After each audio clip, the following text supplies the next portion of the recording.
Now to a story we're following out of Boston. Jayson Tatum, he gave Celtics fans a scare in Game 1 after landing hard on his right wrist, as you can see here in the fourth quarter. Now, afterward, Tatum said an X-ray came back clean and that he's, quote, all right. But let's bring in our senior insider, Shams Charania, for the latest here as we see him getting his wrist checked out. Shams, how is Tatum's wrist roughly 48 hours removed from that injury? Malika, I'm told Jayson Tatum underwent an MRI over the last 24 hours to get a full look at that wrist, and he has been diagnosed with a bone bruise in that shooting wrist. My understanding is it's a pain tolerance injury, something that the Celtics will monitor day to day, but clearly for him, he's someone that loves to play basketball.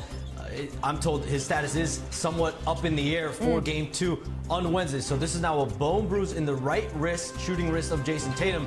And Jaylen Brown, as we know, was also dealing with a bone bruise in his knee to end the Celtics season. Yeah, bone bruises can be tricky as we bring Brian Windhorst back into this conversation as well, because you're saying that this is a pain tolerance thing here, Shams. We know the Celtics are incredibly deep, but Brian, how cautious should Boston be when it comes to Tatum and this wrist here?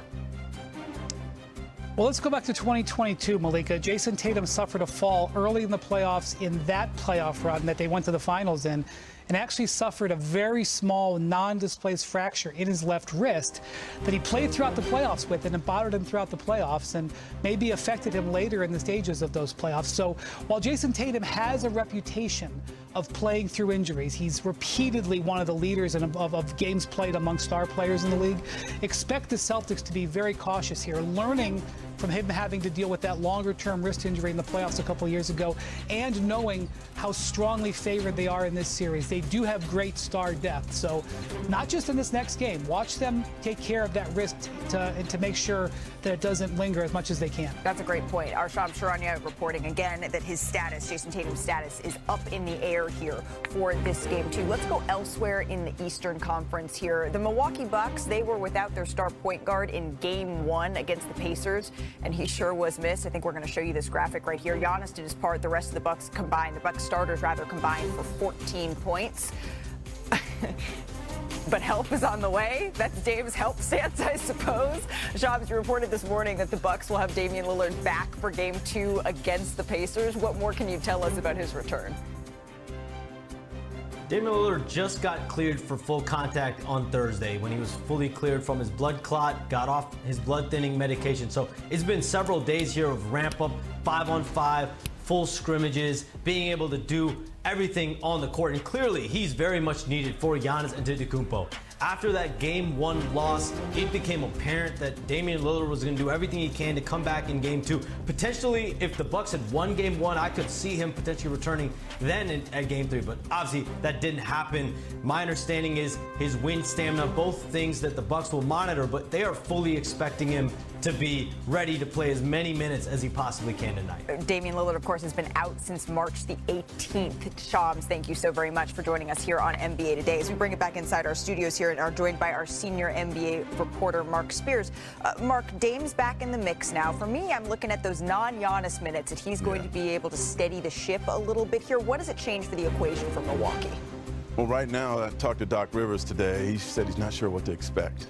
You know, you're talking about a guy that's missed 3.5 weeks. Right. Practiced for 3 days. It's been a while, but you know where he's from. Where's he from? Oakland, stand up. Yeah, he's a tough guy. He averaged 31 points in the playoffs. Doc said he doesn't know what the minute limitation is going to be, but he's going to monitor him and his movement. But based on what happened in Game 1, they need him badly. I got the sense that Dame was going to be back, and they need him to be a hero like he was in the song, The Letter O. Oh, that graphic that we just showed certainly had him in a little bit of a hero stance there. Looked like he was going to rap. They need a rap performance.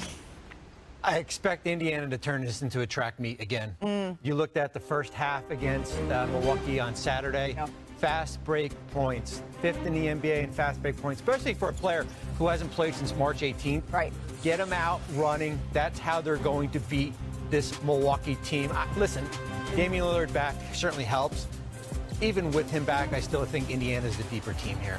Look, you said, hey, you know, it's been a while. It's March, right? 3 weeks, 3 days, 3 minutes, doesn't matter. You're still gonna have to guard Damian Lillard, and that's what they need. This is a big boost for the Bucks. Even if he doesn't knock down shots, you still have to guard him. We saw what their strategy was. Their strategy was let Giannis do everything, get downhill, get to the free throw line, score, score, score, and let's keep everyone else down. Now you have someone else in the equation, as you mentioned, but you talked about fast break points. If they're able to make more shots, they only shot 41% from the field, I think 23 or 24% from three. If Dame can help them 15, 20 points, that allows you to set up your defense. 22-5 in fast break because of all those misses. And when you talk about we're not sure what sort of Damian Lillard is returning after missing this stretch of time, I thought you made a good point on our call earlier today. We saw a moment at the end of game one. This is very unofficial, not in the box score stat sheets anywhere, that says, okay, maybe Dame's feeling all right. The moment that Dame was chirping, when he was chirping to Halliburton, I knew, oh, he's probably coming back soon. Yeah. Because he had still that competitive edge. He had that look. He's like, I know I'm coming. Just wait. Just wait. So when we saw that moment, that chirp, I was like, oh, it's about to be Dame time. Is Dame doing that celebration, or is Tyrese? Because we've seen them both pull that out in the past. And that's what makes this matchup. I think both of them. So much fun. Absolutely. On Friday, though, we do have a trio of NBA playoff game threes for you here. We have the Celtics and Magic. That starts at 7 o'clock Eastern on ESPN. And then the coverage of the Pacers and Bucks, it begins at 8 o'clock Eastern on ESPNU. The Lakers and the Timberwolves, they tip off at 9:30 Eastern on ESPN. Got all that, Janae? Yeah, I got it. Okay. Coming up here on our show, the Pistons, they accomplished something in the Garden last night that they have not done in 17 years. What was it, and why the Knicks maybe should be a little bit worried? And Cooper Flagg, he just made it official. Now he's declared for the NBA draft, but which team would be the most electric fit for the main event? Plus, how will Ja and the Grizzlies respond tonight to a historic Game 1 loss? Why the first half, it could decide everything. NBA Today, back after this. Lillard, as senior NBA insider Shams Charania joins us. So Shams, what can you tell us about Dame for tonight? Christine, Damian Lillard will play tonight in Game 2 in Indianapolis. He's been out since mid-March. He was diagnosed with a blood clot in his calf, and he's made an unprecedented recovery in just over 3.5 weeks to be fully cleared. He received full clearance on Thursday from that blood clot, started full contact workouts, full scrimmages, 5-on-5, so he's been ramping up, getting ready to play. And who knows, if the Bucks had won Game 1, potentially he could have delayed his return to Game 3. But he knows Giannis Antetokounmpo needs him. They need him bad tonight. The Bucks do, and so I do expect wind stamina. Let's keep an eye on that tonight. But he's expecting to be a full go. Yeah, that is huge news for Bucks fans. Let's keep it in the East. The Celtics, they have a 1-0 lead over the Magic. Jayson Tatum, he had a hard fall in Sunday's game. What is the latest status on him moving forward?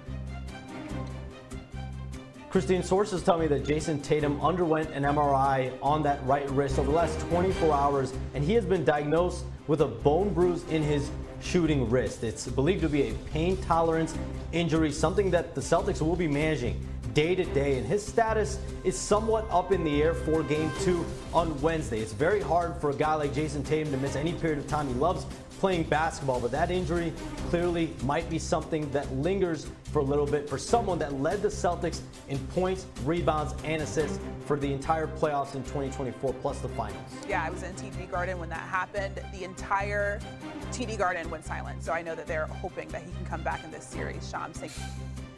Hello, xin chào tất cả các bạn đã đến với kênh YouTube của mình. Mình xin tự giới thiệu, mình là người sáng tạo nội dung trên nền tảng YouTube. Mình sáng tạo những video cắt dán. Đây là những sản phẩm cắt dán của mình. Đây. Nội dung của mình làm trên kênh chính là cắt dán. Và đây là những sản phẩm mình đã cắt dán mà mình vẫn còn lưu lại này. Đấy. Những đồ vật của mình sẽ làm là những đồ vật, động vật, con vật và rất nhiều những thứ khác mình không thể kể hết được. Đấy. Đây là một số những